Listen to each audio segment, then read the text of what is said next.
Donc il y a un historien TikTok dont vous avez la photo à l'image qui en a parlé. Donc c'était nécessaire de reprendre et surtout c'était nécessaire de vous faire écouter ce qu'il a dit. Et j'aime bien, en fait, quand je parle d'un sujet, j'aime bien appuyer sur la propagande des Kagroli ou alors des serviteurs des Kagroli, parce que lui, en l'occurrence, c'est le serviteur des Kagroli et le professeur en même temps des Kagroli. Donc il les éduque et en même temps il est à leur service. Donc c'est une bonne occasion pour répondre à ce genre de propagandiste sans orientation. Alors je vous parle de quoi? Je vous parle de la rencontre Maroc-Belgique entre notre ministre des Affaires étrangères et de la coopération africaine et des Marocains résidant à l'étranger, Nasser Bourita, et son homologue belge, Bernard Quintin, je pense qu'il s'appelle comme ça. Donc, arrêtez de me faire rire. Donc, il y a eu une rencontre entre les deux ministres des Affaires étrangères. Avant de poursuivre, je vais vous faire écouter le morceau du live, qui est pas très long, c'est toujours un court, d'un live qui date d'aujourd'hui d'ailleurs. Hein. C'est aujourd'hui le live, ça date de ce matin, où cet historien que vous voyez à l'écran est venu donner des leçons aux Algériens, et évidemment il n'y a aucun Algérien qui l'a arrêté, puisque quand ils sont dans la propagande, ils sont d'accord. Donc on va rire, enfin on va écouter surtout, on va aussi rire, et ensuite on va commenter ce qui est dit dans l'audio. Alors je vais vous le préparer, le voici, et on va écouter ça tout de suite. Voilà. Et si tu es là, Lekbir, si tu es là, mon ami, tu vas encore te faire ridiculiser. Surtout que les lives sont enregistrés et qui sont republiés sur YouTube, sur TikTok, etc. Il y a plein de gens qui vont te reconnaître encore dans ta propagande. Alors on écoute.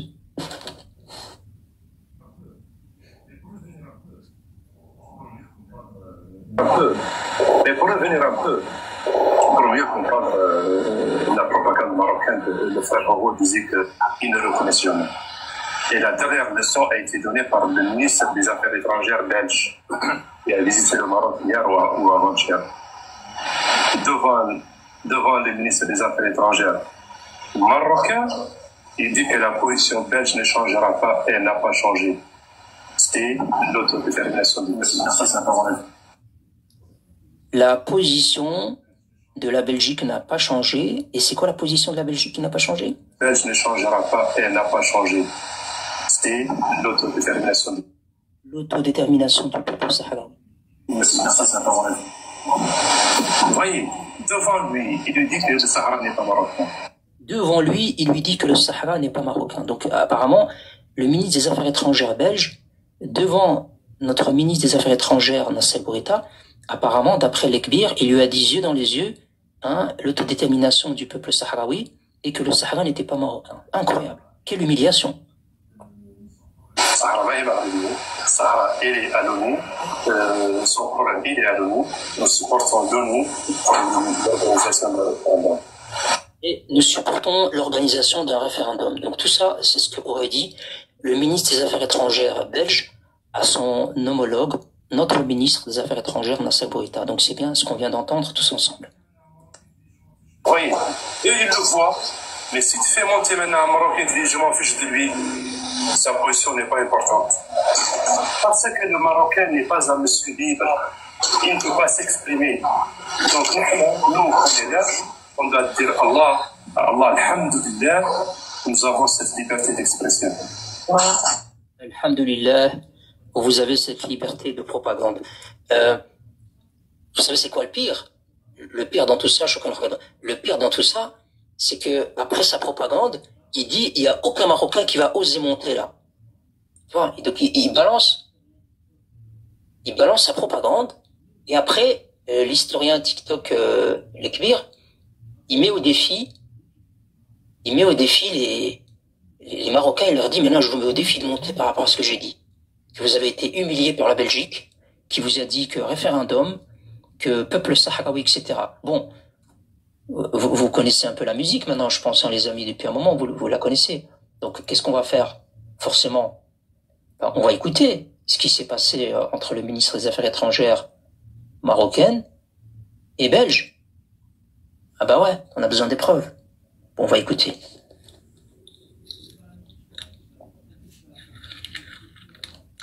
Tu connais pas la musique Sultan, t'inquiète, tu vas l'apprendre. Il suffit de l'écouter plusieurs fois. Et après, tu vas la maîtriser, la musique. Elle est pas compliquée. La musique dans le live, c'est quand je parle de propagande d'Algériens ou des serviteurs des Algériens, j'essaye pour mes compatriotes marocains de leur en apporter les preuves, systématiquement. C'est mieux, hein. Alors, je démarre la vidéo. Alors, hop.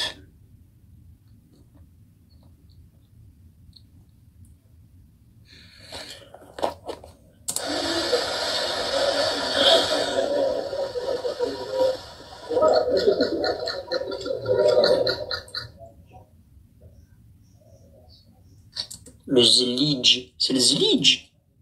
Non, je pense pas. العلاقة بين المغرب وبلجيكا هي علاقة متينة، علاقة قوية، ويمكن السنة المقبلة غادي les Cagrolais, en fait, quand ils arrivent dans le live et qu'ils écoutent mon introduction et qu'ils écoutent ce que leur historien TikTok, Lekbir, a dit par rapport au ministre des Affaires étrangères belge qui aurait dit autodétermination du peuple sahraoui, référendum, et le Sahara n'est pas marocain, et qu'il a dit ça à la gueule de Nasser Bourita, hein, entre guillemets, quand ils voient que je m'apprête à leur montrer les images des personnes, vous avez vu en commentaire hein, comment ils réagissent. Ils te disent IA, c'est de l'IA, c'est faux, fausse vidéo, montage. Ah ouais, carrément. Ouais, putain. Et donc même si tu les envoies sur le site officiel des ministres des Affaires étrangères, donc, ce qui est un communiqué conjoint, ils vont te dire non,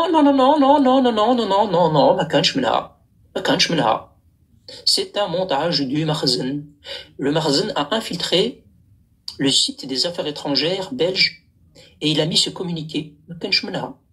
Oh, le cerveau du Cagroli, il est programmé comme ça, les amis. Tu peux lui montrer la vidéo, tu peux lui montrer le communiqué officiel sur le site conjoint. Son cerveau, il est bloqué en fait. Il y a un caillou. Il te dit non, le Kébér, il a raison. Alors on écoute.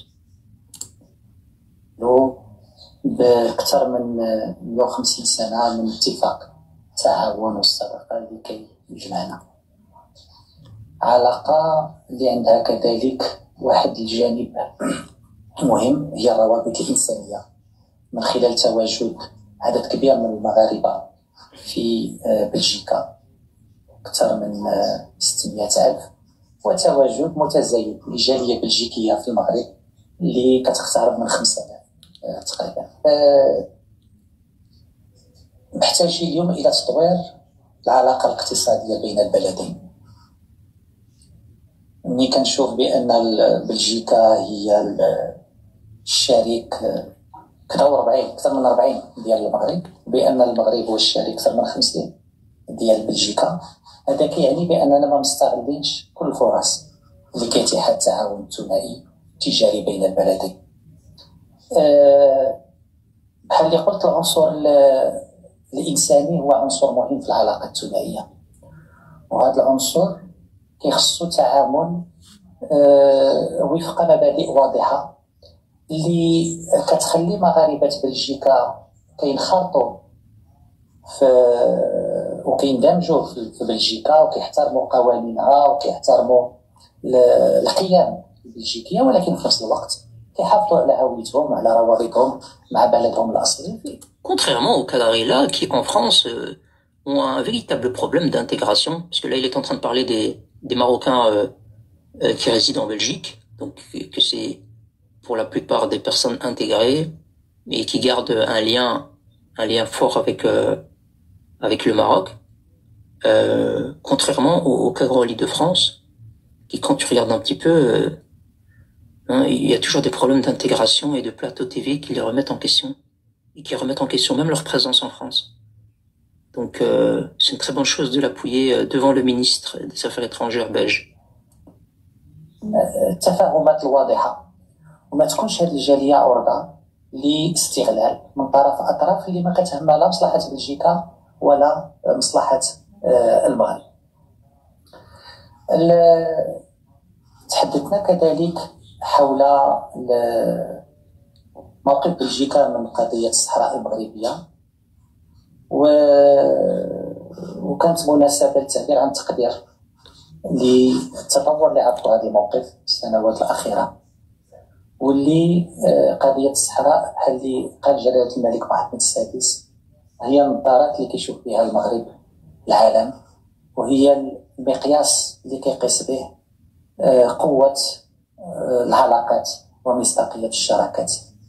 وبالتالي الموقف البلجيكي من قضية الوحدة الترابية للمملكة المغربية هو عنصر أساسي ومهم.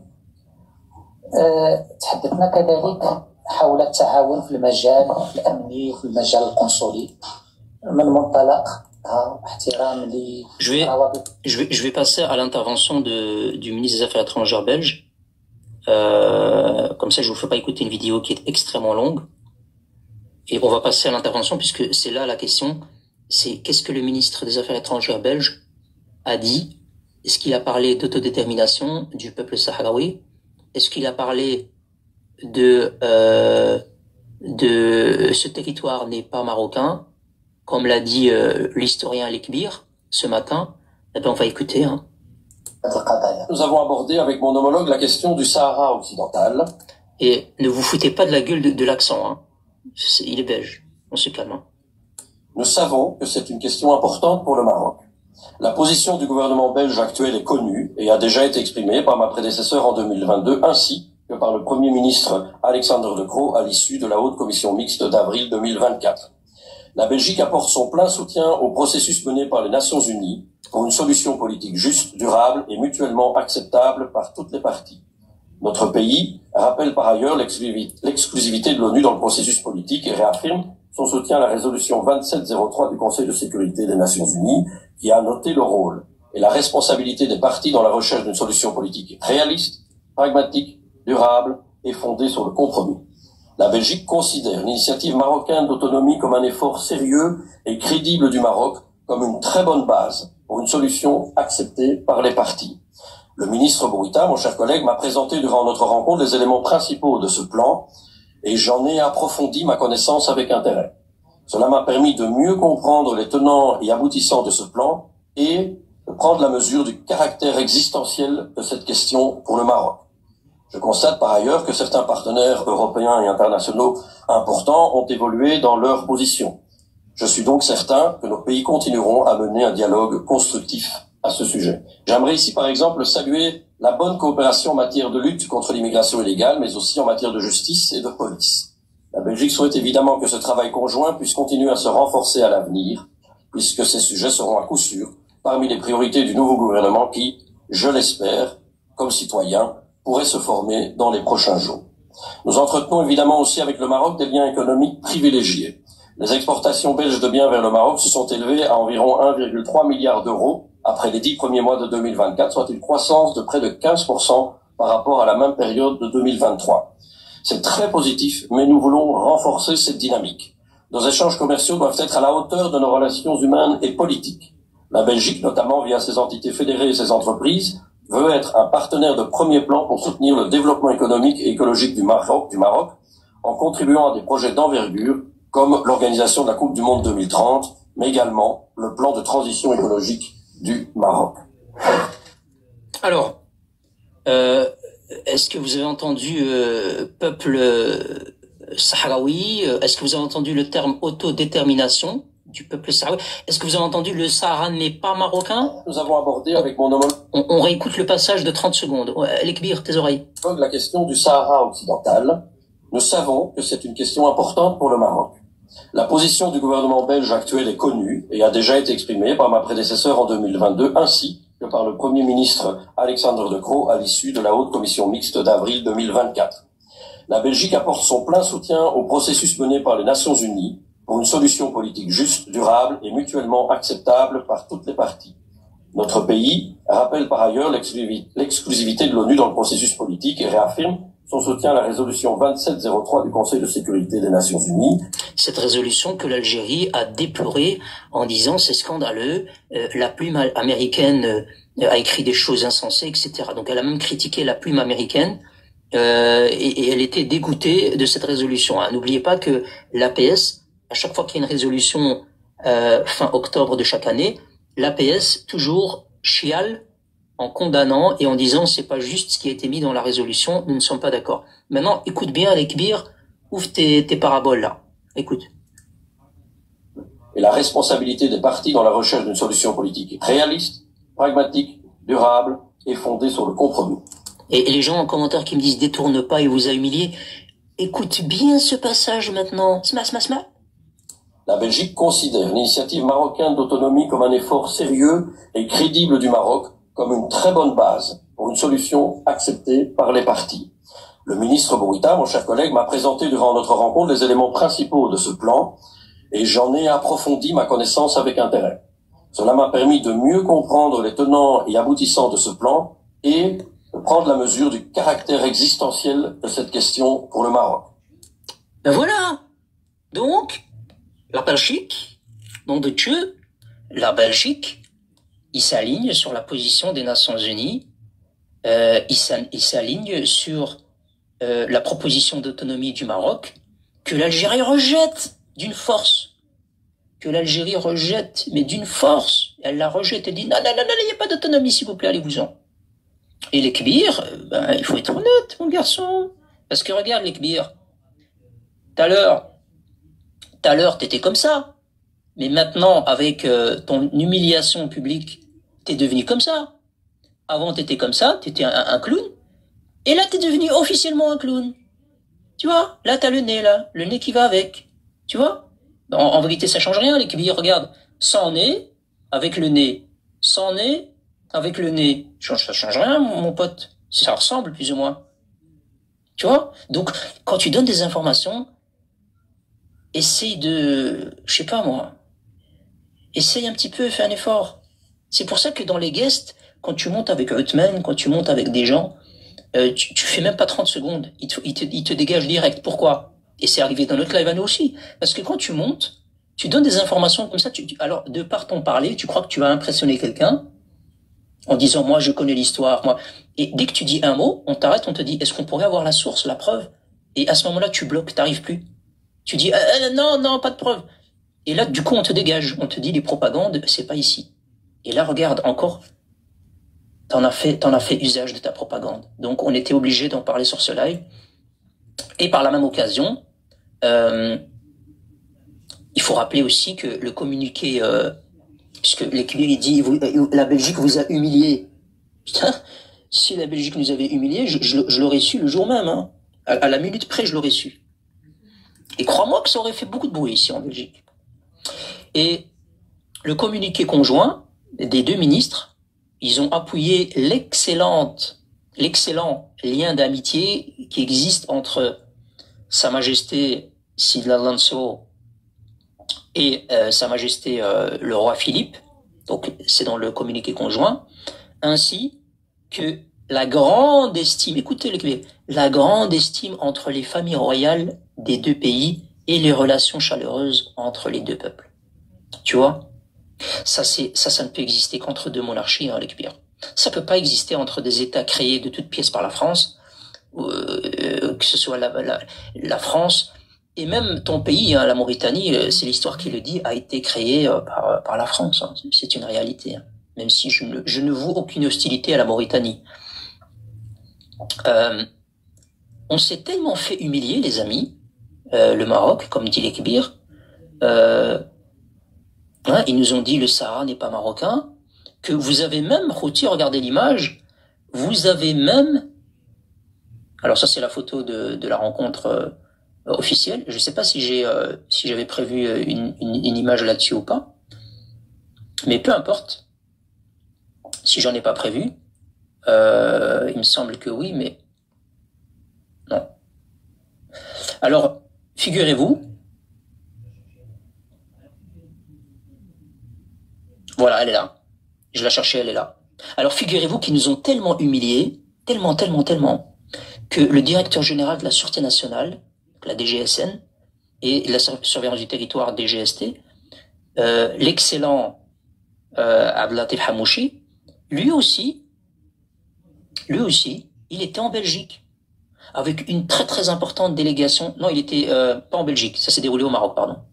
Il y avait aussi une importante délégation marocaine, composée de cadres des services centraux, de la DGSN, DGST, pardon, et ils ont rencontré la police fédérale belge de la sûreté intérieure et ils ont coopéré sur plusieurs questions sécuritaires et plusieurs questions au niveau du renseignement. On connaît la réputation du Maroc au niveau du renseignement.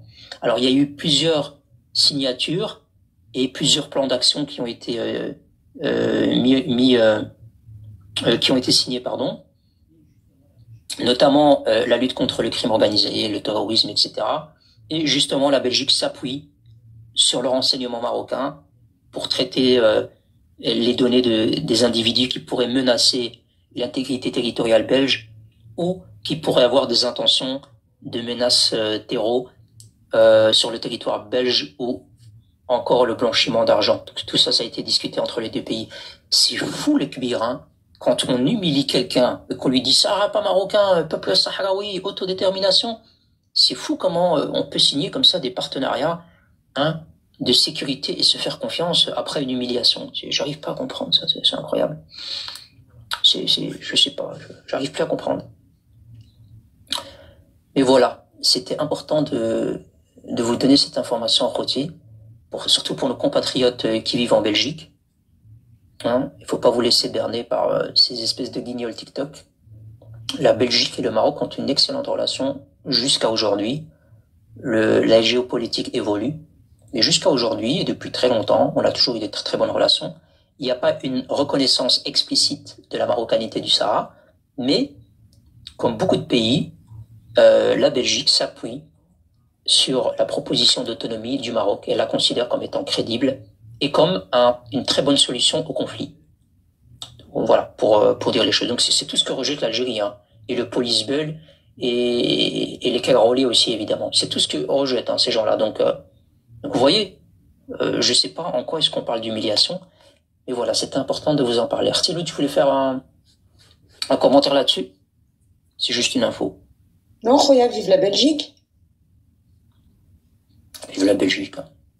Bah, il y a toujours eu de bonnes relations entre la Belgique et le Maroc. On sait que c'est deux monarchies. Tu nous as assez rabâché les trucs. Voilà. Vive la Belgique et surtout vive le Maroc. Ouais, c'est très bien. Mais ça me paraissait clair. Je sais même pas comment, qui peut le croire, sérieux? Dans le live, les gens le croient. Ils disent, ah ouais, en fait, ils sont là en train de se lamenter, en train de dire le Maroc est isolé, parce que je ne vais pas vous faire écouter tout le live, mais pendant plus de 2 heures, ils étaient en train d'expliquer que le Maroc était extrêmement isolé de plus en plus par tout le monde, l'Union européenne, etc., on allait nous la mettre, les États-Unis vont nous la mettre à l'envers bientôt. Et d'ailleurs, et c'est là où il a rebondi en disant même la Belgique les a humiliés récemment, mais c'est que de la propagande. Et ils sont tous en commentaire en train d'applaudir, en train de se réjouir, en train d'envoyer des cadeaux, etc. Je me dis, mais c'est tout, mais il y en a pas un pour attraper l'autre. Il se conforte, tu vois. C'est comme quand un mec ou une nana vous ghost et que vous avez votre copine qui dit non mais je suis sûre qu'il pense à toi, elle pense à toi, t'inquiète pas, fais semblant de pas répondre pour que tu t'intéresses. Non, elle t'a ghosté, point. Tu vois, le monde entier a ghosté l'Algérie, ils sont en train de se conforter en pensant que ils vont reconquérir leur ex. C'est un peu ça en fait, hein, là, leurs ex, ils ouvrent des consulats dans notre Sahara. Voilà quoi.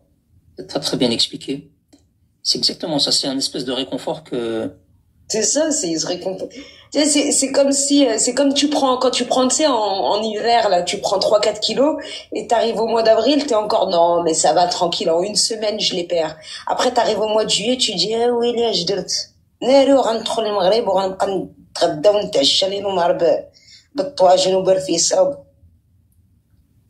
Absolument. À un moment donné, quand tu te réveilles, c'est la douloureuse. Tu vois ce que je veux dire? Tu peux être dans le déni autant que tu veux. À un moment donné, voilà. La vérité te rattrape.